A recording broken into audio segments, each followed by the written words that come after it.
Very simple, cool, very simple 3 words: hear, believe, and obey. That simple message is one that we are always taking to the world around us, that if you will hear the voice of God, if you'll hear what He has to say about who you currently are and who you're supposed to be, and how it is that God can turn you into that person and be His workmanship as you work along with Him. And if you will just believe that message, have trust in that message, have that faith in that message that's supposed to be there, and simply obey that message that God gives to you, you can be delivered.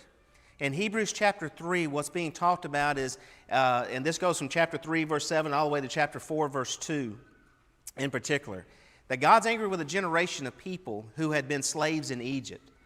And this generation had been slaves, not just themselves, but their forefathers for many, many generations, for about 400 years. And so as they are in slavery, they had developed not the mind of conquerors, not the mind of sojourners, not the mind of people who are following after God, but they had developed a mindset of being nothing more than a slave. And because of that, they were dependent upon someone else other than God. And they had lost sight of who God was, it seems. Because even when deliverance comes to them, they don't immediately want to accept it. Because what would that mean? That would mean the unknown. But this generation of people are told that God is going to deliver you because you are His chosen people. You're the one that God made these promises to. And there's going to be a land that I'm going to take you to, a land that is flowing with milk and honey. It's the promised land, as it said. And this land of promise was not just brought to them by simply saying, okay, let's pack our things and go. But God made judgment against all the different gods of Egypt. And these 10 gods of Egypt, judgment was passed on them one right after another.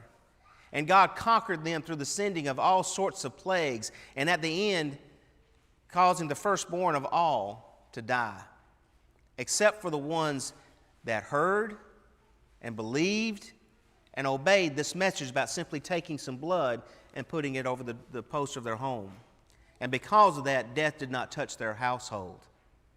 God brought them out with great power and might, and they bore witness to these things. And it was this generation that not only heard what God had to say, but they saw these things. They saw the plagues. They heard the cries of those who had lost all of their livelihood, and then at the end, their own firstborn children. They heard and they saw all of these things. The problem was none of those things that they heard or saw were mixed and mingled with something that's very important: faith. And so when they left the land of Egypt with great bounty, because the people are just giving them riches to get out of our land and go forth, they go down, and then Pharaoh starts chasing them. And they get to the river, and they've got Pharaoh behind them and the river in front of them, and they feel like there's a lost cause. And over again, not just from there, but even as they go over to the other side, over and over again they say, why did we even leave Egypt? They had so much trust and confidence in what the slave masters could do for them, and never had a love and devotion for God who delivered them from that. And because of that, the mindset never left them. And this is what God says to them through the writer of Hebrews in Hebrews 3, when he says in verse 10, "Therefore I was angry with that generation and said, they always go astray in their heart, and they have not known my ways." They always go astray in their heart. They're never listening. They're never learning what my way is. So that's what we're going to be talking about today. Is today, what is it that you need to change? What is it that needs to be resolved? What is it that needs to be taken care of? Because if you do not take care of it today, chances are you're never going to take care of it. And that statement is meant to be just as bold and blunt as possible. Because if we're not listening, we will never take care of what it is that we need to take care of. Because there's a few different things that are assumptions that we make. And they're very, very dangerous assumptions. The first one is this, is that somehow we get this idea that we're always going to have more time. That time is not one of those commodities we're going to run out on. But we know from James chapter 4, verses 13 through 15, that the person who says, come now, you who say, today or tomorrow, we'll go to such and such city and we'll buy and we'll trade, we'll make a profit, we'll do all these wonderful things. And James reminds him, you don't know what's going to happen tomorrow. He reminds them that your life is nothing more than a vapor. And it appears for a short time and then it vanishes away. And it's just not just the idea that it vanishes away, but there's no substance to it whatsoever. A vapor is something you can take your hand and you can just swish it back and forth. It means nothing. Your life is here today and gone tomorrow. You don't have a clue. So in verse 17, if you know to do good and you do not do it, it is sin. And this is the reason. Because you take for granted something that God never promised you. You take it as a matter of faith that you're going to be able to give, to have something and to receive something and take advantage of something that God never promised you tomorrow. And so it's not a matter of saying, tomorrow I'm going to start. Tomorrow I'm going to do this. It's a matter of today, right now. And if I don't hear that with my heart, if I'm only hearing it with my ears, it means nothing. But when I hear it with my heart that tomorrow is not promised to any of us. Today is the day. Now is the time to take advantage of those things. In Luke chapter 12, in verse 19, Luke 12, verse 19, this is not something that's particular only to our day and time, but in Luke 12, you remember that there's an incident that occurs in the life of Jesus as he's preaching and teaching, that there is one from the crowd who wants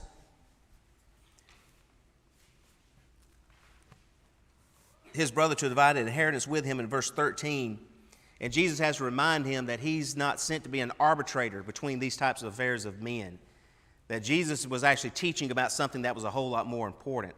And so Jesus teaches the man to beware of covetousness, because a man's life does not consist of the abundance of things he possesses. And so what Jesus has to remind him through the story that he tells is that there was a man who had all these great riches, so much so that he found himself in a horrible quandary. What can I do? This is the only thing that I've got as a choice for me. I'm going to have to tear my barns down, and I'm going to have to build bigger. But I'm going to be able to say to my soul, you have a lot of riches saved up for many days.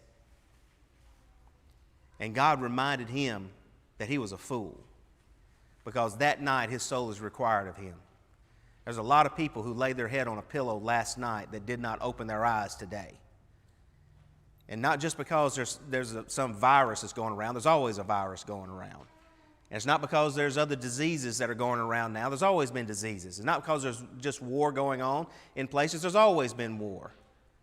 You're going to die. We're all going to die. That's a reality. That's what God has promised each and every one of us. You will be turned back into dust.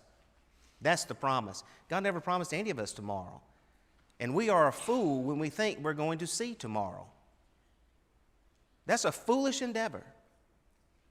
The endeavor is today. The endeavor is now. Be wise in the moment. Be wise to do the things that could provide for a future if God gives you tomorrow. But today is the day, and we should never presume to have it. A second assumption that is very dangerous is this, is that if the opportunity does present itself to us in the future, that then we would take advantage of it. You know, we can look back at the past and say, I should have done this or I should have done that. I wish when I was younger I would have, or I wish yesterday when I had this conversation I would have done something different. Next time I will.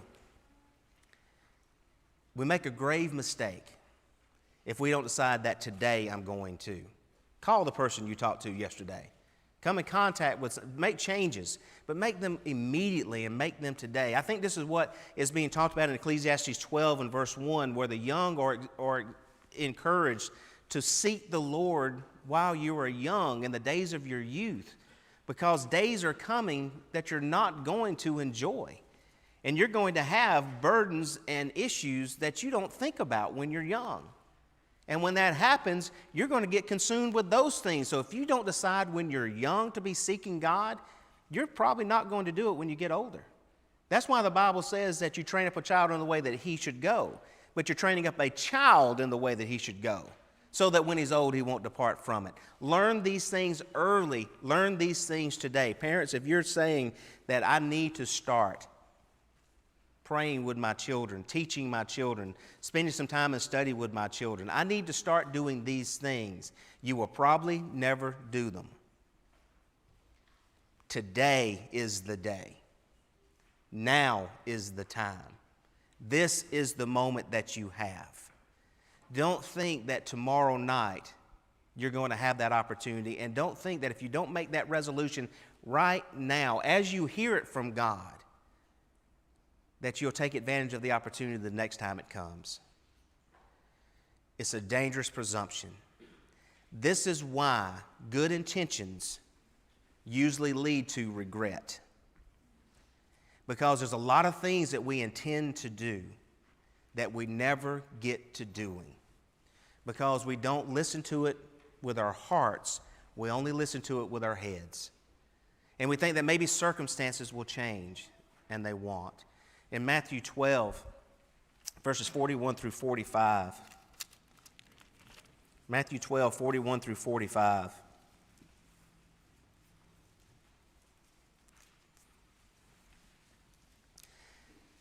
Here Jesus says that the men of Nineveh will rise up in the judgment with this generation and condemn it, because they repented at the preaching of Jonah. And indeed, a greater than Jonah is here. The queen of the south will rise up in judgment with this generation and condemn it, for she came from the ends of the earth to hear the wisdom of Solomon. Indeed, a greater than Solomon is here. When an unclean spirit goes out of a man, he goes through dry places seeking rest and finds none.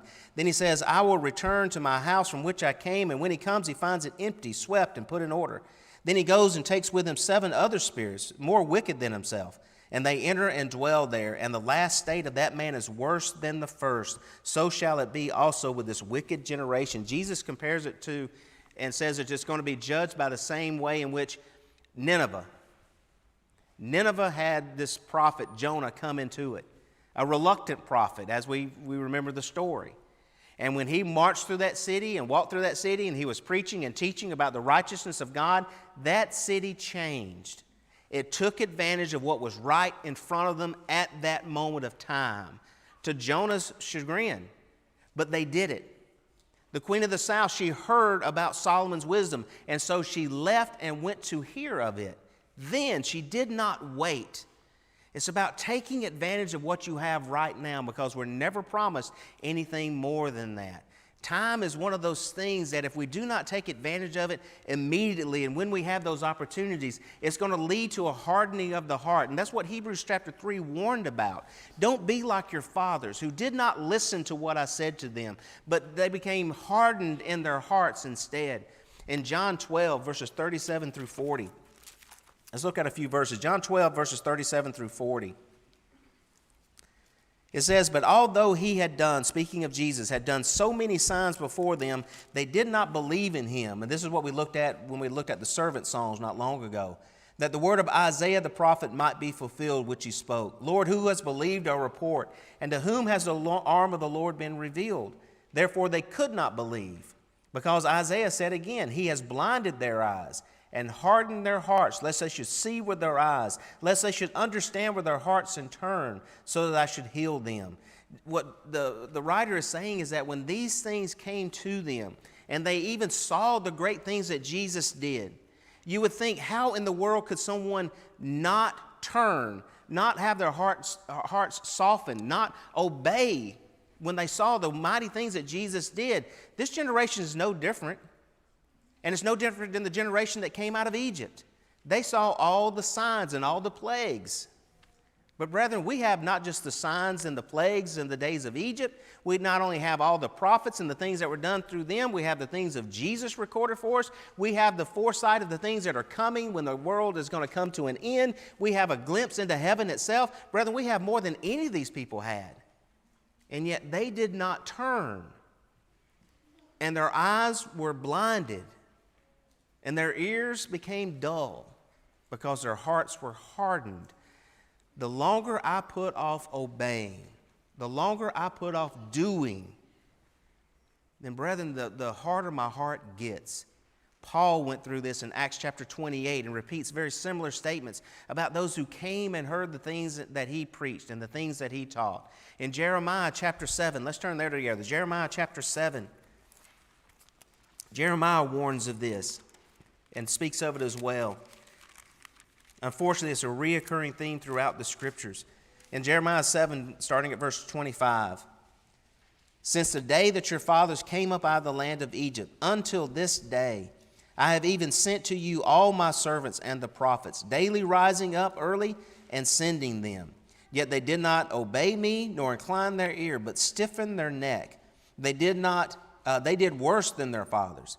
Therefore you shall speak all the words to them, but they will not obey you. You shall also call to them, but they will not answer you. Over and over again, take advantage while you have the opportunity, because every time you refuse to do it, every time you delay in doing it, it hardens your heart that much more.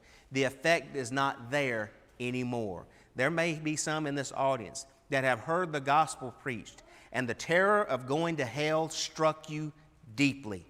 The joy of knowing that God could save your soul was something that may have brought tears to your eyes, and yet you may not have obeyed. And today, when you hear the lesson, it doesn't have the same effect. Why is that? So if you did have more time, would that be something that would be a blessing to you, or would it be a curse to you? Because that's the double-edged sword of what time is all about. In 2 Peter 3, verses 1 through 9, you remember how Peter's talking about the kind of people we ought to be. Knowing that God is not somebody who is slack concerning his promises like some people are, but instead he's long-suffering toward us, not willing that any should perish, in verse 9. In verse 9, time could be your friend because you've been given another opportunity. Maybe you didn't take advantage of the last opportunity that was before you to repent. But God was long-suffering. God granted you more time, and so you're going to be able to take advantage of that time. Or you can be like those he mentioned earlier, who were scoffers, who started to say, where's the promise of his coming? Because all things continue as it was from the beginning, even to this day. And they mock, saying, where is God? Where's his coming back? When's God going to do this thing that you say he's going to do in destroying the world? But what I have to realize is this, is that when I fail to repent, when I fail to turn my life around, when I fail to take advantage of today, I am mocking my God. You're not coming today. I'm going to take care of this tomorrow. I'll take care of this next week. I'll take care of this whenever I get out of school and get into college, or when I get my first job, or when the kids are a little bit older, or when I retire. Then I'll take care of these things. We mock our God when we say such things as that.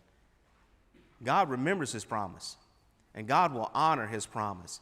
And so we need to realize that today is indeed that day of salvation. Hebrews chapter 3 once again. Hebrews chapter 3 and starting at verse 7 once again.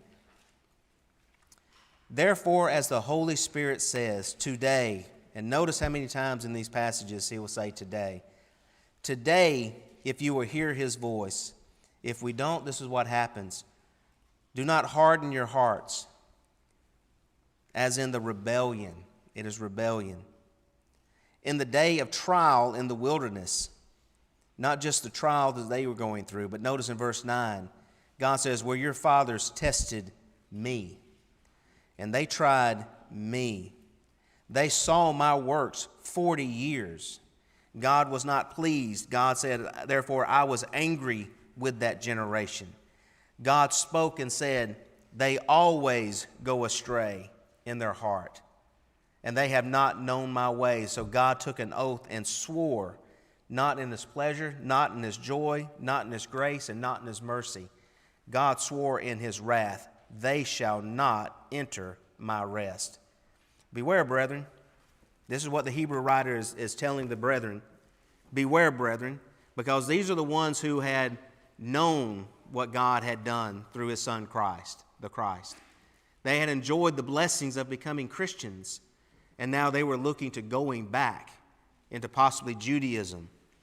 And so beware, brethren, lest there be in any of you, notice what kind of heart he talks about, an evil heart of unbelief in departing from the living God, but exhort one another. Here's the cure. Exhort. Some of your versions may use the word encourage. Encourage one another. How often? The first day of the week? Encourage one another daily. Daily. Every day. Brethren, how often do we speak to one another? how often do we think about the brethren? How often do we seek to encourage and exhort and uplift the brethren? That's a daily occurrence. And it's something that we, especially in our generation and time, have so many different avenues and means of doing that through text messages and phone calls and FaceTime and all these different things that we can do. But encourage one another daily while it is called today. It's not tomorrow I'm going to call Sister So-and-so and see how she's doing and check on her. It's today. While it is called today, encourage one another. Why? Lest any of you be hardened through the deceitfulness of sin. Not encouraging each other every day is something that can cause sin to creep in, not into only our own lives, but into the lives of others as well. There's a way in which that daily checking in, that daily being around others, that daily and taking advantage of the day while it is today is something that reminds us of the shortness of life, but also how easy it is to be caught up in things. The children of Israel, when they left Egyptian bondage, I have no doubt that they were joyous and looking forward to what freedom was going to be like. And yet it was not very long at all before they were wanting to go back into bondage, because bondage was predictable. Going forth in faith, going out there and pursuing the things of God into a land they had not yet been was dangerous. It was scary. There's enemies everywhere. We don't know what we're going to encounter. I know what I'm going to have in Egypt, but I don't know what's going to be out there. But we have to remind each other every day that we are sojourners and pilgrims. We are on a journey through this land. This earth was never intended to be your eternal home. It's meant to be with God. And so, yes, you're going to have enemies. Yes, you're going to have struggles. But listen, brethren, you're going to be able to make it through because our God does not forsake us. He guided them. He watched over His Son. He was with the apostles. He was with all these other people. And even when their life was taken, what really happened to them? They just went home that much faster. That's what it means to walk by faith and to exhort and to encourage each other every day and not just waiting for some other time. While it is called today, for we have become partakers, verse 14, of Christ, if we hold the beginning of our confidence steadfast to the end. While it is said, today, if you will hear His voice, do not harden your hearts as in the rebellion. For who, having heard, rebelled? Indeed, was it not all who came out of Egypt led by Moses? Now with whom was He angry 40 years? Was it not with those who sinned, whose corpses fell in the wilderness? And to whom did He swear that they would not enter His rest, but to those who did not obey? So we see that they could not enter in because of unbelief. You would imagine that a people who took those initial steps in obedience were people who believed. This is the test of belief, finishing. The test of belief is finishing.